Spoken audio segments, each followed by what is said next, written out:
The official story is straightforward. European and American harbor infrastructure in the 19th century expanded to meet the demands of industrial trade, population growth, and imperial commerce. Ports were built as economies grew. Docks multiplied as ships increased in number and size. But in 1847, the Port of Liverpool completed a dock system capable of handling 11,000 vessels annually. At the time, the entire British merchant fleet numbered fewer than 24,000 ships. Similar patterns appear across dozens of port cities. Harbor capacity built decades before the maritime traffic existed to justify it. This wasn't isolated. Boston, Philadelphia, Hamburg, Marseille, Copenhagen. Each constructed deep-water infrastructure, warehousing districts, and customs complexes scaled for volumes that wouldn't materialize for another generation. The engineering alone creates friction.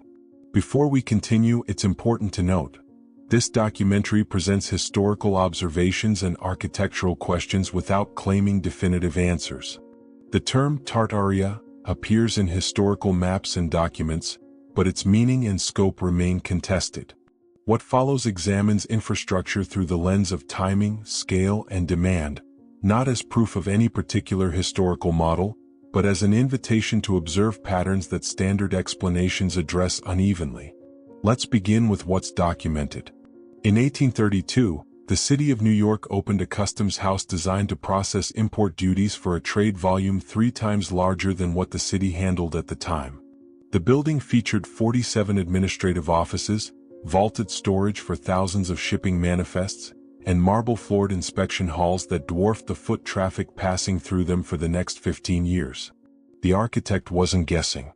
The commissioners weren't speculating. They were building to a template. And that template appears everywhere.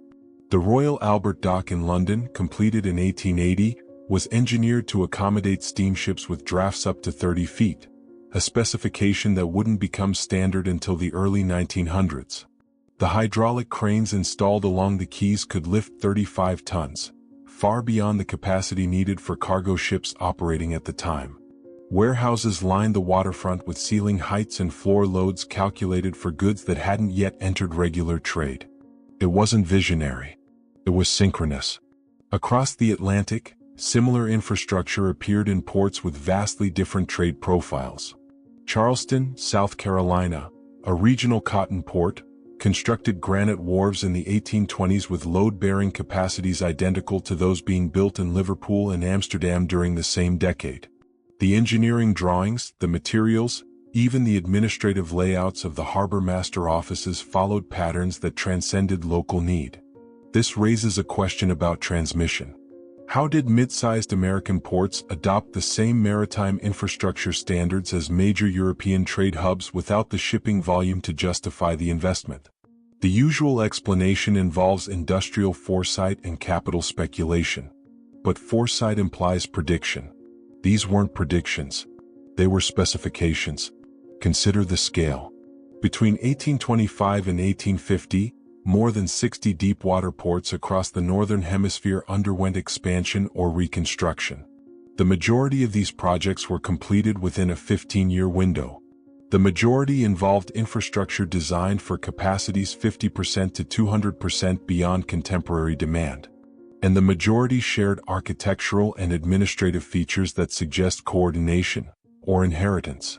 The timing compounds. Hamburg's Speicherstadt Warehouse District, begun in 1883, included climate-controlled storage, multi-story loading systems, and canal networks linking directly to rail terminals. At the time, Hamburg's annual trade volume didn't require such systems. But the infrastructure was already designed, already specified, already engineered to standards that wouldn't become necessary until the 1910s. The same pattern appears in Marseille, in Antwerp, in Copenhagen, in Dublin. Each city built harbor systems that exceeded their immediate economic profile. Each adopted similar organizational structures for customs inspection, cargo handling, and vessel documentation. And each completed these projects within a compressed historical window that coincides with a broader phenomenon: the sudden, synchronized emergence of institutional infrastructure across the industrialized world. The administrative dimension deepens the pattern. Port authorities in the 19th century didn't just build docks. They implemented bureaucratic systems, harbor master hierarchies, customs protocols, vessel registration standards, and cargo classification schemes. These systems appeared simultaneously in cities with different legal traditions, different languages, and different political structures. By 1840, a ship entering the port of Boston would navigate nearly identical administrative procedures as one entering the port of Hamburg, despite no formal treaty or international agreement standardizing these practices. The paperwork, the inspections, the fees, even the physical layout of customs offices followed templates that transcended national borders. This suggests either rapid adoption or pre-existing models. And then there's the question of labor. Building a deep-water port required specialized engineering knowledge, calculations for tidal load, materials resistant to saltwater corrosion, hydraulic systems for gates and cranes. In the early 19th century, this knowledge wasn't taught in formal institutions. Engineering schools didn't yet offer harbor design as a discipline. Yet the expertise appears, fully formed, across multiple continents within a single generation. The workforce itself presents friction. Constructing Liverpool's Albert Dock required masons, hydraulic engineers, crane operators, and warehouse designers working to specifications that implied prior experience with large-scale maritime infrastructure. But where did that experience come from? The previous generation of docks, built in the late 18th century, operated at a fraction of the scale and complexity. It's as if the knowledge arrived intact. The material choices add another layer. Granite wharves, cast iron bollards, brick warehouses with internal steel framing. These weren't experimental. They were standard. From Boston to Bremen, the same materials appear in the same configurations, suggesting either industrial convergence or inherited design language. The timing creates pressure. Most of this infrastructure was completed before the shipping industry could fully utilize it, before steel-hulled steamships became dominant, before container systems, before the trade volumes that would eventually justify the investment. Which raises a simple observation: these harbors weren't built for the world that existed. They were built for the world that would come, or the world that had been. The pattern becomes more visible when you look at the United States and the United Kingdom together. Between 1817 and 1845, both nations experienced what historians call an infrastructure boom. But the term undersells what actually happened. This wasn't gradual expansion. It was synchronized construction of systems that exceeded immediate necessity by margins difficult to reconcile with conventional economic models. Start with the Erie Canal. Completed in 1825, it stretched 363 miles across New York State, connecting the Hudson River to Lake Erie. The scale alone is remarkable: 83 locks, 18 aqueducts, and a channel depth engineered for vessels that wouldn't operate in those waters for another decade. But the real friction appears in the details. The canal was designed with uniform lock dimensions, 90 feet long, 15 feet wide, a specification that became standard across North American waterway projects for the next 50 years. Who set that standard? The Erie Canal was the first major canal built in the United States. There was no precedent. Yet the dimensions match European canal systems built decades earlier in regions with entirely different trade profiles. It's as if the template already existed. And it wasn't just canals. The British railway expansion between 1830 and 1850 involved the construction of more than 6,000 miles of track. The projects weren't incremental. They were simultaneous. London to Birmingham, Manchester to Liverpool, Edinburgh to Glasgow. Each line built to a standard gauge 4 feet 5 inches, adopted without formal legislation, without central planning, yet uniform across the entire network. The infrastructure preceded the demand. In 1838, the Great Western Railway opened a line from London to Bristol. The passenger traffic in the first year averaged 400 people per day. The stations, however, were built to accommodate 4,000. The goods sheds could store 10 times the cargo volume actually shipped. The locomotive depots included maintenance facilities for fleets that wouldn't exist for another generation. This wasn't speculation. Speculation involves risk. These projects were executed with certainty. The same pattern appears in American rail. Between 1840 and 1860, the United States constructed over 30,000 miles of track, more than the rest of the world combined. The railroads connected cities that didn't yet have the populations to justify the service. They crossed territories where freight volumes remained minimal for years. Yet the engineering was consistent, the standards uniform, and the scale far beyond contemporary need.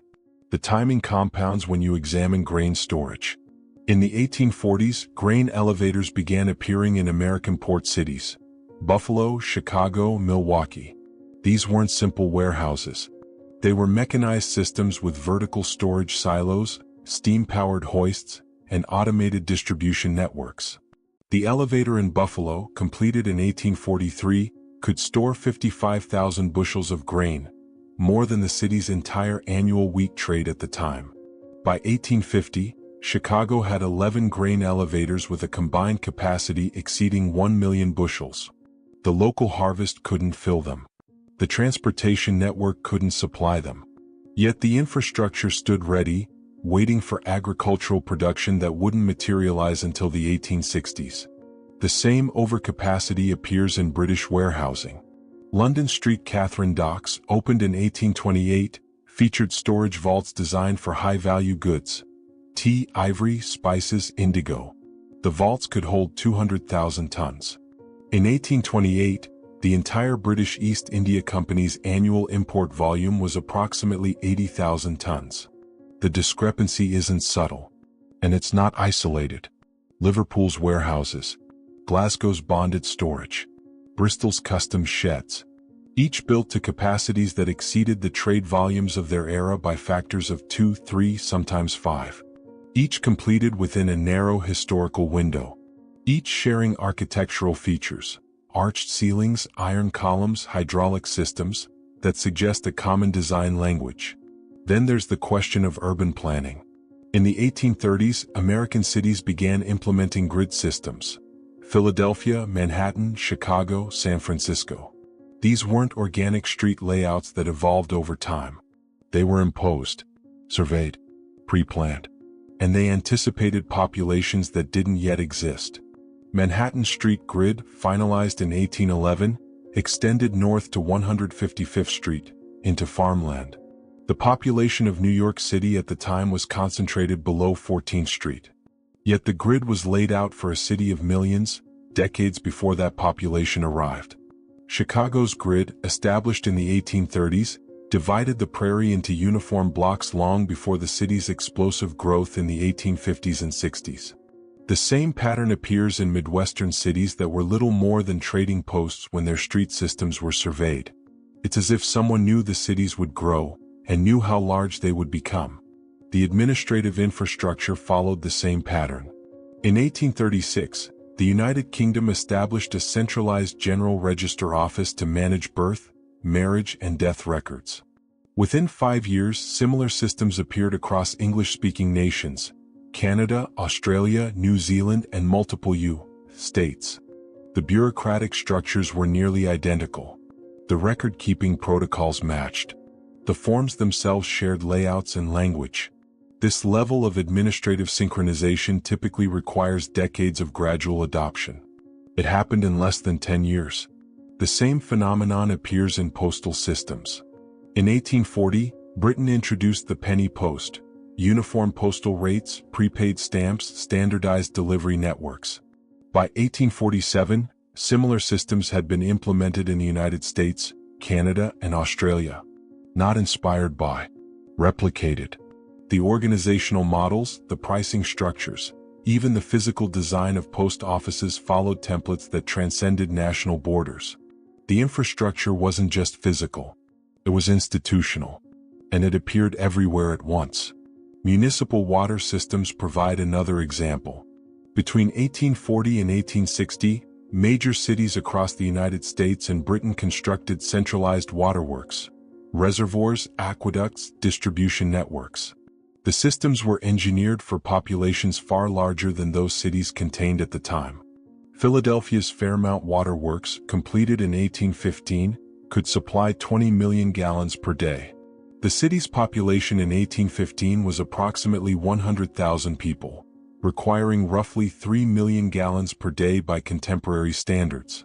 The excess capacity wasn't just margin, it was structural.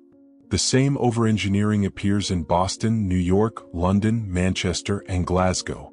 Each city built water systems scaled for populations they wouldn't reach for 30 to 50 years. The question isn't whether these systems eventually became necessary. They did. The question is why they were built before the necessity existed. Standard explanations emphasize foresight, capital availability, and industrial optimism. But foresight implies uncertainty. These projects weren't tentative. They were executed with precision, uniformity, and confidence that suggests something more than speculation. Whether this reflects inherited infrastructure, coordinated planning, or simply the convergence of industrial engineering practices remains unresolved. But the timing, the scale, and the synchronization create friction that conventional narratives address unevenly. The harbors fit within this broader pattern. They weren't anomalies. They were part of a wave of construction that transformed the infrastructure of the English-speaking world within a single generation, building not for the present, but for a future that hadn't yet arrived. Or perhaps for a scale that once had. The word Tartaria appears on European maps from the 16th through 19th centuries. It was a geographic label, not a nation, not an empire, used to describe vast territories across Central Asia and Siberia. Cartographers applied it loosely, often to regions about which little was known. By the late 1800s, as geographic knowledge improved, the term faded from use. In recent years, the label has been reinterpreted. Some researchers use Tartaria as shorthand for a different historical model, one in which the infrastructure we've examined isn't the result of 19th century construction, but the inheritance or repurposing of systems that predate the official timeline. Others use it to describe a pattern of over-engineered architecture that suggests coordination or knowledge transfer beyond what conventional history accounts for. The term has become a lens, not a claim. And through that lens, three interpretations emerge. The first is straightforward. 19th century infrastructure was simply built with exceptional foresight. Engineers anticipated growth. Investors gambled on future demand. Governments coordinated standards through informal networks and shared industrial knowledge. The overcapacity we observe reflects optimism, ambition, and the practical advantages of building to a larger scale from the start. This explanation is internally consistent. It accounts for most of the evidence. It aligns with documented economic trends and the rise of industrial capital. The second interpretation suggests inheritance. That some portion of this infrastructure, the harbors, the canals, the street grids, the administrative systems, was built earlier than official records indicate, or repurposed from older foundations. That the synchronization reflects not coordination but recovery. That the boom of the 1820s through 1850s was less about new construction and more about reactivation.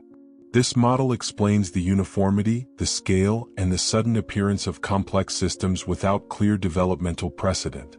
It also raises questions about record-keeping, institutional memory, and why such a shift would occur precisely when it did. The third interpretation focuses on event-driven discontinuity. Specifically, the year 1816, the year without a summer. Volcanic eruptions in 1815 triggered global climate disruption. Crop failures, famine, mass migration, and social upheaval. Some researchers propose that this period also involved infrastructural collapse or abandonment, followed by rapid reconstruction using surviving plans, materials, or templates. This would explain the timing. Why so much infrastructure appears in the 1820s through 1840s? Why it seems to follow pre-existing standards. Why it's built to scales that exceed the populations of the time. All three interpretations coexist in contemporary discussion. None has been definitively proven. None has been definitively disproven. The evidence invites examination. What remains observable is this: the infrastructure exists. The timing is compressed. The scale exceeds immediate need. The synchronization crosses borders and languages. And the systems, administrative, architectural, engineering, share features that suggest either extraordinary coordination or a common origin. The harbors are part of that pattern. They weren't built in isolation. They were part of a wave of construction that reshaped the physical and institutional landscape of the industrialized world within a single generation. Whether that wave represents foresight, inheritance, or recovery depends on which framework you apply. The maps that once labeled vast territories as Tartaria have been replaced. But the questions those maps represented, about what existed before, about what was known and what was forgotten, haven't disappeared. They've simply moved into the infrastructure itself. The docks still stand. The canals still flow. The street grids still organize our cities. And the timing still creates friction.